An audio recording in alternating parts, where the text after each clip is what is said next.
Pero bago tayo magpatuloy ay pakilike ang ating video.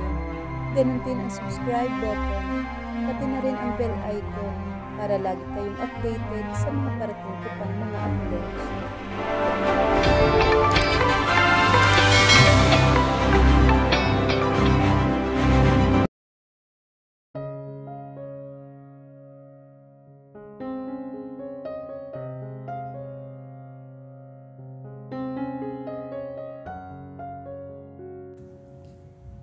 Umalis na siya sa cafeteria nang sumapit ang alas 6 ng gabi upang puntahan si Leo sa company nito. She just waited for him on the exit at hindi naman nagtagal ay dumating na rin ito. Dinampian siya nito ng halik sa pisngi nang makapasok ito sa loob ng kanyang kotse. So sa paborito nating resto? Tanong niya rito na ang tinutukoy ay ang paborito nilang Pinoy cuisine restaurant. Oh sure love, saad naman ni Leo sa kanya. Kaya naman sinimulan na niyang mag-drive. Habang nasa biyahe ay napakatahimik lamang ng kanyang asawa. Panaka-naka itong sinusulyapan. Tila ba may problema ito? Kilala niya ang kanyang asawa, lalo na kapag sobrang tahimik nito. Hanggang sa dumating na sila sa restaurant, ay inakbayan lamang siya ng asawa papasok sa loob. Naupo sila sa paborito nilang spot tulad ng dati. May kalumaan na ang restaurant. Pero patok pa rin ito. Ang lugar na ito ay isa sa paborito nila noong kolehiyo pa lamang sila, lalo na kapag naiisip nilang mag-food trip. Siya na ang umorder ng pagkain. Kabisado naman niya ang paborito nilang putahe ni Leo sa naturang restaurant. Masyado siyang busy sa cellphone niya. Love, are you okay? Kanina ka pa tahimik. May problema ka ba? Tanong niya rito. Ha? Wala naman love. May kaunting problema lang sa company kanina. Medyo na-stress ako. Anito at kitang-kita niyang hindi ito mapakali. Pwede mong sabihin sa akin love kung ano bang problema. Alam mo naman love, palagi akong nandito sa tabi mo. I am willing to listen to you. Katulad ng pangako natin sa harap ng altar, I'll be with you. Kung sa company yan love, tandaan mo palagi na your downfall is mine too. Wika niya. Salamat love. Pero gagawa na namin ito ng paraan. Ikaw pala, kumusta ang araw mo sa cafeteria? Tanong naman ito. Well, okay naman. May nahanap na pala akong waitress kanina lang. She is so hardworking. Sambit niya rito. If only alam nito kung sino ang kinuha niyang waitress. Mabuti naman para at least hindi ka na talaga masyadong mapapagod dahil pati ikaw ay tumutulong pa. Wika ulit ni Leo. Oo nga pala love. Next week, I have an appointment with my OB-GYN. Maybe it's time to consult for alternative ways for me to conceive. Gusto na kitang bigyan ng anak, Leo. 3 years na tayong hindi nakakabuo. Maybe we need help from the expert already. What do you think, love? Tanong niya sa asawa. Love, are you listening? Muli niyang tanong kay Leo dahil hindi siya nito sinasagot. Mabilis nitong kinuha ang tubig sa harapan nito at naubos kaagad nito ang laman. Are you okay, Leo? Ha? Wait love. I have to take this call. Aniya sa kanya sabay tayo at malalaki ang hakbang palabas sa resto. Malungkot niyang tinitigan ang asawa habang naglalakad ito papalayo sa kanya. It's as if he is turning his back on her. Pero pilit niyang pinapahaba ang kanyang pasensya. Siguro may importanteng tumatawag kaya kailangan talaga itong kausapin ni Leo. Kahit na hindi pa man sila nagsisimula sa gabing iyon. Hanggang sa dumating na ang kanilang mga in-order, ay hindi pa rin bumabalik si Leo. Tumayo siya dahil bigla siyang kinabahan na baka may nangyari ng hindi maganda sa asawa niya. Hinanap niya ito sa labas pero hindi niya ito makita. Ginamit niya ang tracking device para ma-search ito kung nasaan. Guard, nakita mo po ba ang matangkad na lalaki na may kausap sa cellphone kanina? Tanong niya sa guard nang hindi mahanap ang asawa sa labas. Opo ma'am, pero nagmamadali po siya kanina. Pumara po siya ng taxi. Sagot naman ng gwardiya sa kanya. Ano? Hindi makapaniwalang bulalas niya. Bigla siyang napaupo sa upuan na nasa tabi ng kinatatayuan niya. Niyakap niya ang kanyang sarili na tila ba nilalamig siya, kahit hindi naman. Walang gana siyang naglakad muli papasok sa loob ng resto. Nanlulumo siya habang tinitingnan ang mga pagkaing nakahanda sa harapan niya. Kanina'y gutom na siya, pero ngayon parang punong-puno na ang kanyang tiyan. Nawala ang gutom niya. Kahit pa ang paborito nilang mag-asawa ang nakahanda doon. Paano siya kakain nang wala ito? Ano ang dahilan kung bakit bigla na lamang siyang iniwang mag-isa ni Leo? Hindi ganoon ang asawa niya. Kahit pa ang kausap nito ang pinaka-VIP, ay hindi siya nito babaliwalain ng basta-basta. Pakiramdam niya, tila wala na siyang halaga para sa asawa. Kung ano man ang rason nito, alam niyang mahalaga iyon kay Leo. Hinihingi niya ang bill mula sa waitress. Nag-iwan siya ng pera sa mesa at umalis ng walang anuman salita, kundi isang wasak na puso niya. Hating gabi na ngunit gising pa rin siya. Nakaupo siya sa porch ng mansyon, waiting for him in his valid explanation. She tried to call him, but he is out of reach. Bigla na lamang umulan ng malakas, kasunod ng pag-ihip ng malakas na hangin. Tumayo na siya at pumasok sa loob ng mansyon. The big mansion is empty, just like her heart, yearning for his love. Saan kaya siya nagkulang? Why did he leave him without even a word? Akala niya ay nagbago na ang asawa at magiging kampante na siya sa wakas. Ngunit hindi pa pala. Dahil ang ginawa nito kagabi ay nagising muli ang kanyang mga duda at haka-haka sa kanyang isipan. Sana katulad ng pagtila ng ulan ay iihip rin ang sakit na nararamdaman niya sa sandaling ito. Umakyat na siya sa kanyang kwarto at humiga sa kama. Kahit hindi malang naghilamos. Sinubukan niyang tawagan ang asawa ngunit katulad ng una ay hindi pa rin ito matawagan. Hindi naman siya tanga. Alam niyang may kinalaman si Laila kung bakit agad na nawala si Leo sa tabi niya. Imagine, it's their dinner date. First time na ginawa ni Leo ang bagay na iyon sa kanya. She can't help but to cry. Sana pagising niya kinabukasan ay masamang panaginip lamang ito. Kinabukasan wala pa rin si Leo sa tabi niya. Namumugto ang mga mata niya sa kakaiyak kagabi hanggang sa nakatulog na lamang siya. Naligo siya at nagbihis. Hinanda niya ang kanyang sarili. She needs to find him. She needs to know everything once and for all. Kung anuman ang matutuklasan niya, panahon na siguro upang harapin ito. Naniwala siya ritong nagbago na ito. Pero sa ginawa nito kagabi ay nagpapatunay lamang na hindi siya ang pinakaimportante rito. Napakasakit para sa kanya ang katotohanan na iyon. He is her best friend. The only one she know and love. She is sensing something again, betrayal. Tinawagan niya si Caitlin at hiniram na muna niya ang kotse nito. Ang una niyang pupuntahan ay ang bahay ni Laila. Doon siya magmamatyag. Nang tumawag naman siya sa cafeteria, doon niya nalaman na wala doon si Laila. Sumas tumibay ang hinala niya na ito nga talaga ang dahilan. Isang oras siya nagmamatyag sa hindi kalayuan sa bahay ni Laila. Hanggang sa nakita niya ang ina ng dalaga na nakagayak at may daladalang isang malaking bag. Nakita na niya ito noong lumabas ito sa ihawan at tinawag itong nanay ng dalaga. Naglakad ang matanda palabas at nang makasakay ito sa tricycle ay sinundan niya agad ito. The tricycle stopped in front of the private hospital. Mabilis niyang sinundan ang matanda. Tinulungan niya pa ito dahil wala itong kaalam-alam kung paano sumakay sa elevator. Sinundan niya ang matanda hanggang sa naglalakad na ito sa pasilyo ng hospital. Hanggang sa tumigil ito sa tapat ng isang pribadong kwarto. Kumatok ang matanda sa pintuan at hindi niya ay naasahan kung sino ang bumuka sa pintuang iyon. Walang iba kundi ang asawa niya. So ang babae nito ang may sakit, kaya bigla na lamang siyang iniwanan ni Leon noong nakaraang gabi. Tila nang hina ang kanyang buong katawan sa mga oras na iyon. Nasaan na ang matapang na Isabela na kayang kalabanin ang lahat. Ang Isabela na walang takot, pero sa oras na ito, ay takot sa katotohanang maaaring sisira sa buhay niya.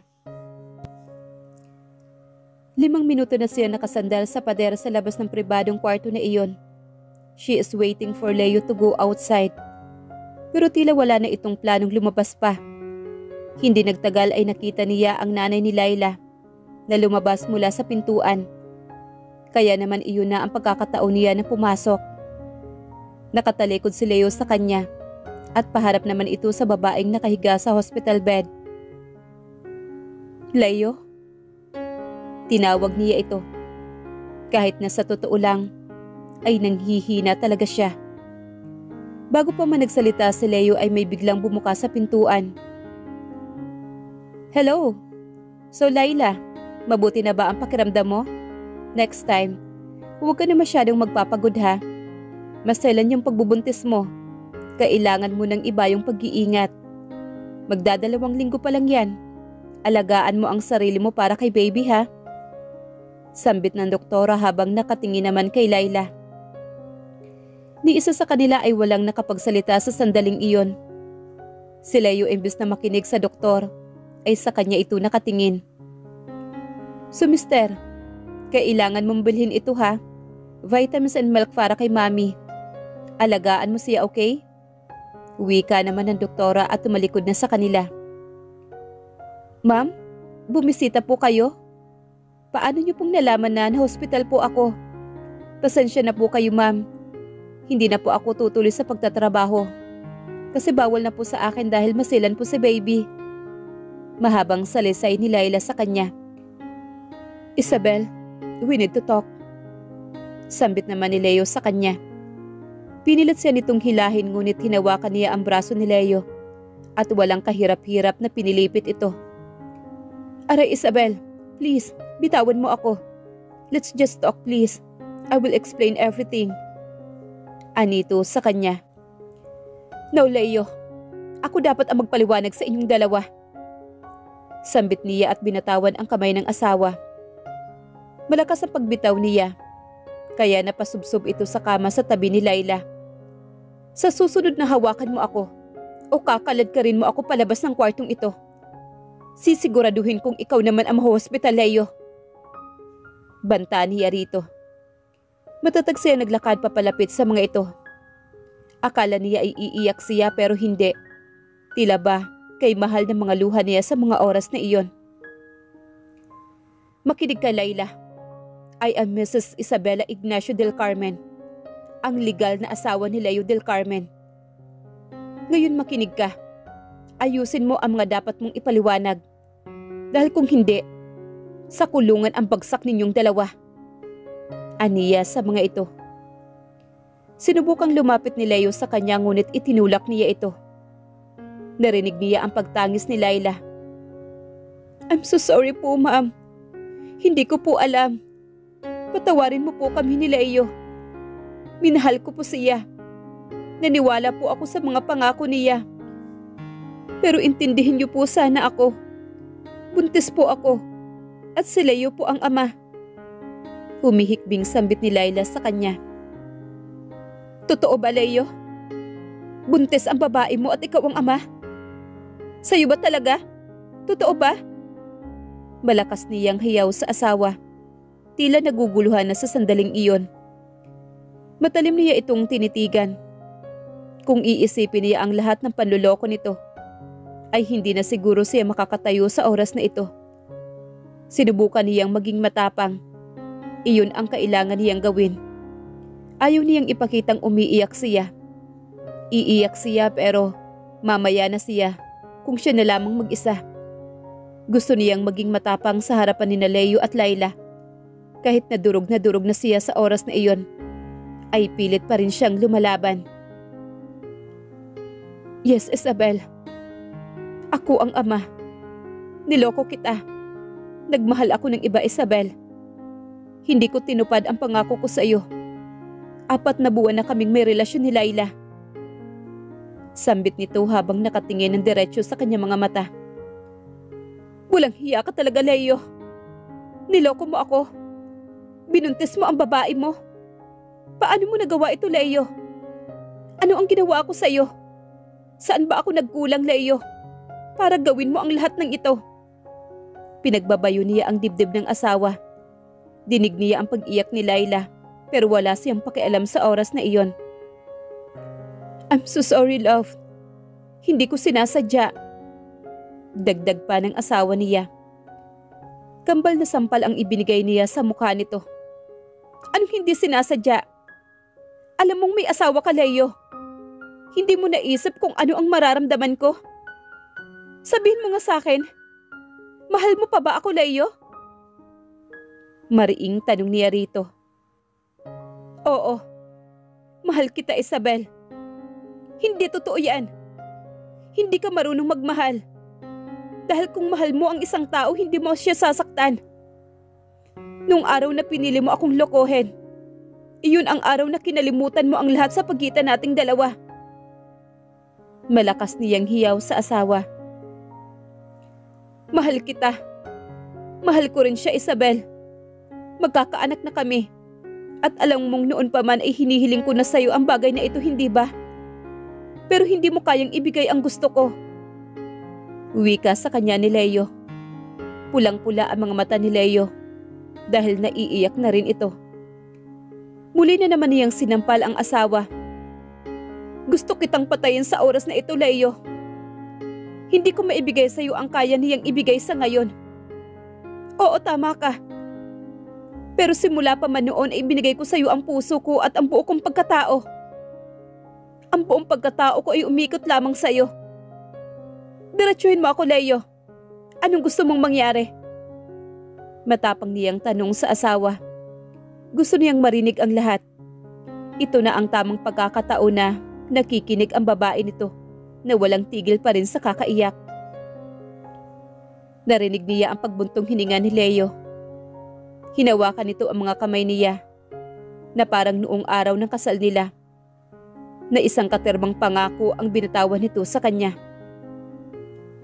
Isabel, patawarin mo ako. Pero hindi ko pababayaan ang anak ko.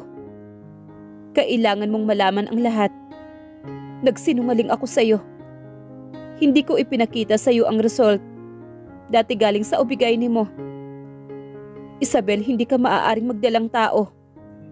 Hindi ka maaaring magbuntis. May diferensya ang matris mo. Natatakot akong ipakita sa iyo ang resulta. Ang relasyon namin ni Layla ay hindi ko talaga sinasadya. Dumating lang siya sa hindi ko inaasahan na pagkakataon. Mahal kita, Isabel. Mahal na mahal. Pero priority ko ngayon ang magiging anak ko. Mahaba at malamig na tugon ni Leo sa kanya. Nawindang siya sa sinabi nito. Triple na ata ang sakit na nararamdaman niya ngayon. At hindi na nga niya nakayanan pa ay naiyak na siya. Sinubukan siya nitong yakapin. Pero marahas niya itong itinulak. Niloko siya ng asawa niya. Hindi siya mabubuntis kailanman. Samantalang ang kabit ng asawa niya ay buntis sa ngayon. May iba pa bang revelasyon na hindi pa sinasabi sa pagmumukha niya? Please, stop saying that you love me. Kasi hindi ka panipaniwala, Leo. While you're having a night with her, naalala mo ba na mahal mo ako? Hindi ba? Every time you lied para makasama mo siya, iniisip mo ba ako? Siguro nga mas mahalaga talaga siya sa'yo, Leo. Minahal kita. Higit pa sa buhay ko. Pinagsilbihan kita ngunit hindi ka naging tapat sa akin. Humihikbi niyang sambit dito. I'm sorry. Uwi ka naman ni Leo. Ikaw, Layla. Sana nga ay hindi mo nga talaga alam na wala siyang asawa. Kung mahal mo talaga ang asawa ko, panindigan mo. Sana masaya ka na. Dahil ikaw ang pinili niya kaysa sa akin na hindi siya kayang bigyan ng anak. Balungkot niyang wika sa babae. At ikaw naman, Leo. Sana tama itong desisyon mo. Sana napag-isipan mo ang lahat ng ito ngayon. Pakakawala na kita, Leo. Sana kapag nagkita tayo, piliin natin na hindi tayo magkakilala. Wika niya rito at tumalikod na rin sa dalawa. Tinawagan siya ni Leo ngunit suminya siya rito na huwag na siyang sundan pa. Mabilis ang kanyang mga hakbang na umalis sa lugar na iyon. At nang dumating na siya sa loob ng kanyang kotse, ay doon na siya umiyak ng umiyak. Hindi niya ipinakita kanina sa harapan ng dalawa. Ang iyak niya dahil tila unti-unti siyang nawawala ng buhay. Hindi kayang ilarawan ang sakit na nararamdaman niya ngayon. Akala niya ay maiayos pa nila mag-asawa ang lahat. Pero nagkakamali siya. Wala pala siyang laban rito. Dahil hindi niya maibibigay ang isang bagay na kukumpleto sa isang pamilya. Ang batang iyon ang magiging tagapagmana ng lahat ng ari-arian ni Leo. Isang tagapagmana na hindi niya kayang ibigay sa asawa. Ang pagkawala ni Leo ay tila pagkawala din ng kanyang buhay. Ilang taon na silang nagsasama ni Leo. Sa isa't isa lamang umiikot ang buhay nila. Siya iniiwasan niya ang kanyang mga kaibigan dahil gusto na niyang malagay sa katahimikan. Pero ang nag-iisa niyang kaibigan ay iniwan siya na parang basura. Umuwi siya sa mansyon at tanging kinuha lamang niya ay ang kanyang nakatagong attache case. Wala nang saysay ang buhay niya. Wasak at nadudurog siya. At wala na rin kinabukasang maghihintay pa sa kanya. Dahil isa siyang baog. Pinindot niya ang bote ng black card na ibinigay sa kanya ni Caitlin kanina. Panahon na parang muling bumalik at tumanggap ng panibagong misyon. Kung mamamatay man siya, wala namang iiyak. Kaya babalik na siya sa totoong katauhan niya. She is the Black Tiger of the Secret Red Lions.